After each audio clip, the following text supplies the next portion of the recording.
Montillo. Hi sir, good morning. I am Hermina, your contact for today. My doctor's request pa kayo, sir. Thank you, sir. For confirmation lang po, sir, kayo, ano po name nyo? Just Mark Montillo po. Birthday po? August 24, 1998. And ano po, age? 22. 22. Pa-confirm lang po, sir, imong ipa-x-ray kay imuhang wrist. Sige, sir. Asa dapat man dira, sir? Okay. So, before ta mag-proceed, sir, ha, mag-request na ako natanggalan imuhang your release daan o imuhang relo kung naa. And then, after sir, pwede na kang mag-prepare, sir.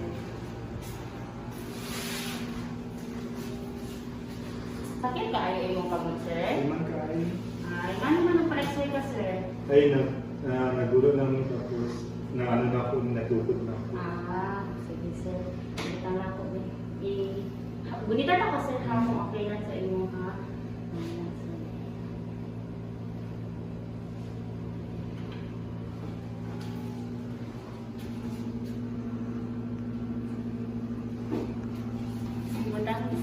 Ibutang na ako sa inyong shielding, sir, ha? Kaya para na-protektahan yung mga sensitive area sa radiation.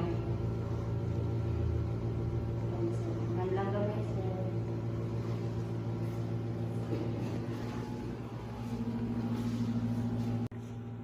Ayaw lang liyok, sir, ha? I-relax lang na to atong kamot, sir.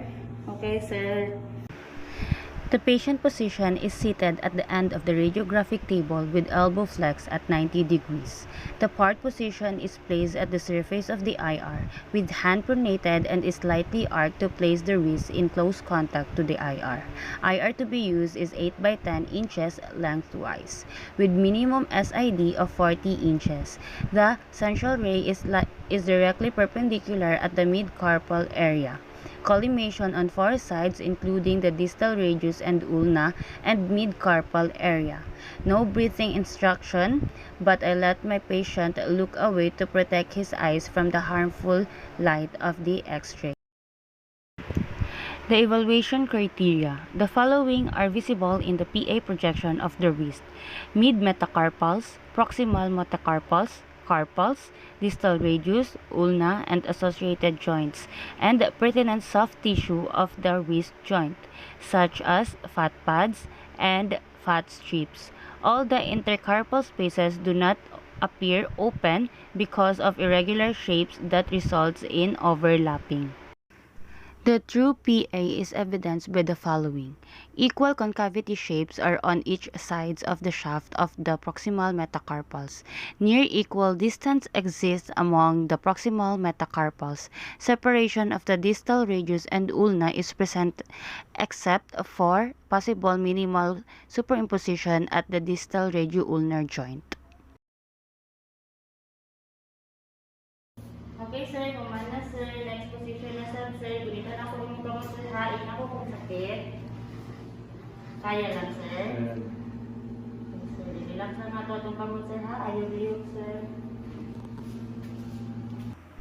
The patient position is seated at the edge of the radiographic table with elbow flexed 90 degrees and the hand is situated in true lateral position.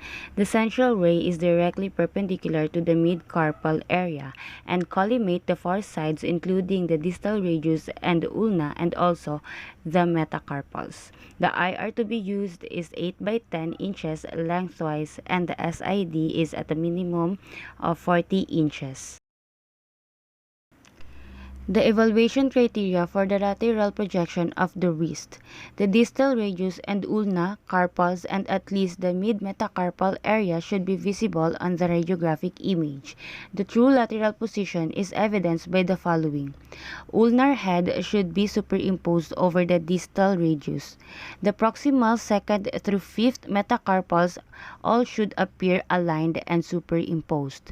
Okay, sir. Kumana na, sir. Pauna na ako ni sir. Ganyan, sir. Ganyan na kami dito magtarong, sir. Okay. Bali, sir, mauna yung mong resibo, sir. I-present din sa counter unya, sir, after siguro mga 2 to 3 hours. But para makuha mo yung resulta sa exercise, ha? Okay. Okay, sir. Salamat sa kayo.